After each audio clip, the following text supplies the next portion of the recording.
ke penyidikan, bukan lagi sidik, bukan lidik, tapi sudah sidik dan sudah masuk ke atasnya lagi ya penyidikan.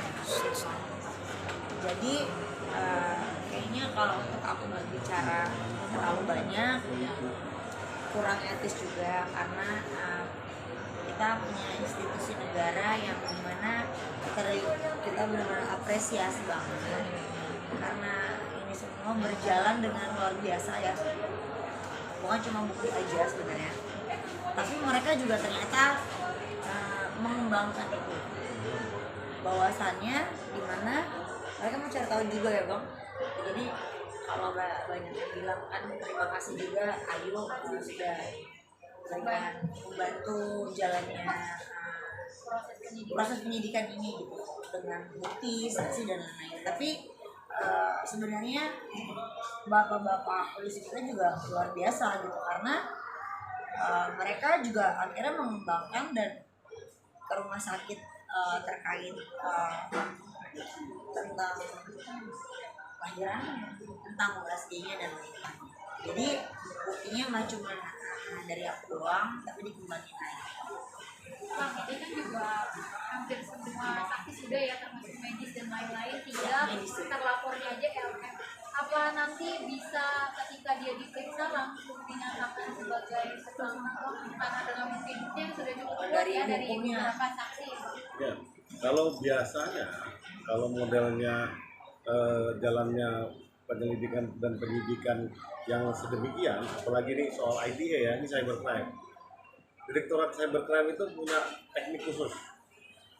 Dia selalu menempatkan calon tersangka atau calon terdakwa itu di ujung pemeriksaan. Jadi dia pelan-pelan tuh, semua udah diperiksa keliling, supaya ketika dia membantah atau dia mengatakan yang sebaliknya, bahwa penyidik tuh, oh iya, tapi kalau kamu ngomong A, kok ini Z ya? Kamu ngomong C, kok ini F ya? Nah, selalu dia sudah punya counternya, jadi nggak perlu ada nggak perlu ada dikonfrontir, dia langsung oke, kalau memang pengakuan kamu sedemikian, berarti kamu jawabnya berbelit-belit, tidak kooperatif, artinya hari ini bisa ditetapkan sebagai saksi dulu, diperiksa, kemudian hari itu juga ditangkap, bisa hari itu juga tersangka dulu, habis itu ditangkap. Gak boleh pulang ya? Gak boleh pulang, 1 kali 24 bisa gitu ya bang? Bisa. Soalnya takut ya, makanya hati-hati tuh kalian. Iya, karena memang pemeriksaan itu misalnya berapa jam nih? Ya biasanya 3-4 jam. Nah, sampai sore gak boleh pulang tuh biasanya. Karena udah tersangka kan? Ya. Terus dikeluarin tuh surat merah tuh. Penangkapan. Iya. Dan itu pernah terjadi juga sama beberapa teman-teman kita kan, teman artis juga gitu kan. Kita nebak-nebak aja tadi di atas kan, kita pikir ini udah posisi udah tersangka, terus saksi udah diperiksa semua, belum tersangka, ini udah mau tersangka kan gitu, terus ini saksi udah diperiksa semua, ya terus ya paling nggak lama lagi lah, sebelum bulan berakhir mungkin. Tadi kata rekan saya, Mas Sunan Kalijaga, katanya lu tega banget lo, katanya. Gue bilang, yang nangkap kan polisi, bukan kita. Yang lapor Pak RK, bukan kita. Iya, ngapain kita, ya kita gak tega. Sampai klien saya aja bilang, aku juga gak tega. Ya ini kemarin makanya kan kita coba koordinasi lah, supaya memang kalau emang ada waktunya biar dia minta maaf ya kasih lah kan. Sebenarnya gitu. Kan aku tuh dipanggil hari Senin ya. Aku itu lagi di Singapura. Jadi dari hari Sabtu itu saya sudah di Singapura. Nah kebetulan saya bertelepon dengan Mas Herbian itu, sebenarnya dari hari Jumat itu surat itu sudah ada. Dan Mas Herbian juga memberikan suratnya ke aku gitu. Dimana hari Senin itu aku dipanggil sebenarnya.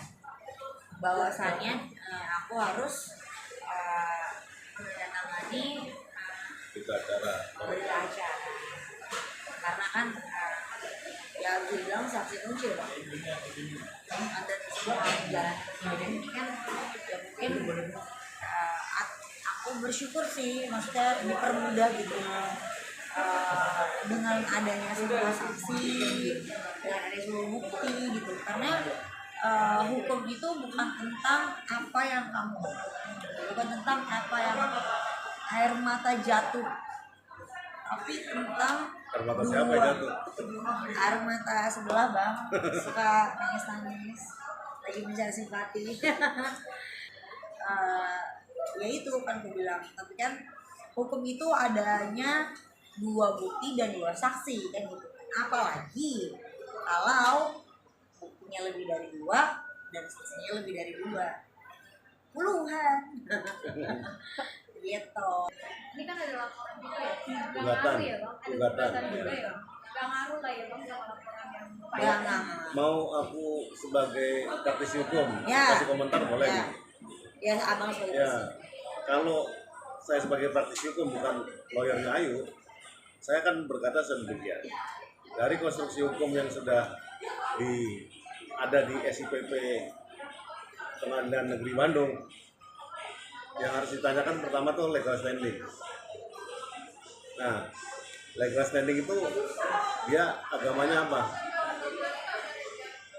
Agamanya apa sih? Muslim. Ayo. Serius loh? Bukan Pak Muslim ya. Masa muslim? Muslim bisa Atau Islam? bisa ya. Ya mungkin. Atau kalau udah ganti ya. Ya mungkin kan ada Islam sih kayaknya. ada namanya kompetensi absolut dan kompetensi relatif. Kan sudah pernah ditanyakan ke si PH-nya kan, kenapa kok di Bandung tempatnya tergugat? Oke. Oke. Nah, tapi kok kenapa di pengadilan negeri bukan pengadilan agama? Kan belum ada yang nanya kan? Nah coba tanya lagi ke dia. Terus aku mau nanya nih Dia Bang. jawabnya apa? Abang sebagai praktisi hukum, jangan sebagai lawyer aku nih. Ya. Kenapa gugatannya kok bukan tentang anak Bang? Oh iya. Dia gugatannya perbuatan melawan hukum. Nah, emang apa yang dilawan sih Bang kalau boleh tahu Bang? Saya tempat diskusi agak panjang soal ini. Sebetulnya dia dirugikan apa sih dari yang digugatnya dia? Anak kan katanya. Kalau punya anak apa dia jadi rugi? Ah, itu Rugi katanya. makanya saya sangat bertanya-tanya isi gugatannya sih apa sih? Dan kita Gitu. tahu. Bukan dalam pokok bagannya itu kan kita nggak tahu, tapi petitumnya di sana kan diminta tuh A B C D E E F G. Nah, cuman apa namanya memerintahkan untuk tes DNA kan nggak ada. Nah, harusnya kan Kalau memang minta itu untuk anak ya dimasukin dong. dimasukin aja. Dari semua statement yang sudah diberikan kepada penyidik, dari semua bukti yang sudah diberikan ke penyidik, Abang sebagai kuasa hukum Mbak Ayu artinya optimis akan ini bisa akan Perkaranya si Pak RT yang sebagai pelapor. Gini, boleh gak aku Ya, potong ya, abang, ya. nggak rebut mic. Orang negeri taruh. Aku potong. Jadi gini, kalau dari aku, ini kan kita bukan mau ngejeblosin sih, gitu. Tapi ini adalah suatu kebenaran Pembuktian. dan pembuktian gitu. Jadi silakan abang jawab sekarang gitu aja. Jadi itu yang tadi mau aku counter gitu. Jadi bukan, tidak ada di sini yang mau menjebloskan siapapun, tidak ada niat jahat, tidak ada dendam, tidak ada apapun. Tapi apapun yang didalilkan harus dipertanggungjawabkan. Karena kan sebenarnya kita bukan aja lah ya, yang dilaporkan itu bukan cuma ITE aja, ada beberapa pasal. Jadi ya sebenarnya ya mau masuknya yang mana ya lihat nanti aja. berarti Cuma bisa di tanya abang Gimana, dia Bang? mungkin lebih Ya. ngerti. Yang jelas memang kalau konstruksi hukum dari pelaporannya sendiri itu sangat kalau saya pikir ya, dengan memanggil klien saya sebagai bintang saksi utamanya itu sangat dimudahkan.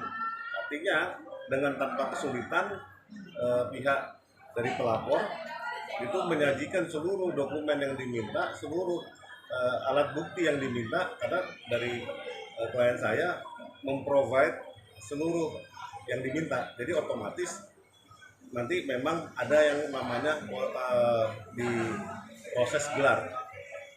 Proses gelar untuk naik sidik sudah dilewati. Sudah. Artinya ditemukan adanya dua alat bukti permulaan yang cukup untuk adanya tindakan pidana, dugaan tidak pidana. Ya dugaan memang udah nasi dia. Ya, awalnya gitu, dugaan. Dugaan. Kadang dia belum diputus bersalah, kita harus menyebutnya ada dugaan. Apa yang dilaporkan oleh Pak RK itu adalah apa yang ditampilkan selama ini oleh pihak LM. Dia mengklaim A, B, C, D, E, F, G segala macam. Tapi tidak ada bukti. Padahal itu tidak benar. Makanya klien Diduga saya tidak benar. diduga tidak benar. Makanya klien saya mencoba menegakkan fakta-fakta dan kebenaran bahwa memang ini loh kebenarannya yang ini loh. Artinya bisa dipatahkan di sini bahwa klien saya ini nggak cari panggung. Nggak mau nggak. Tapi karena dia ini memang ada di tempat waktu kejadian dan dia tahu persis kejadiannya, makanya dia dijadikan saksi.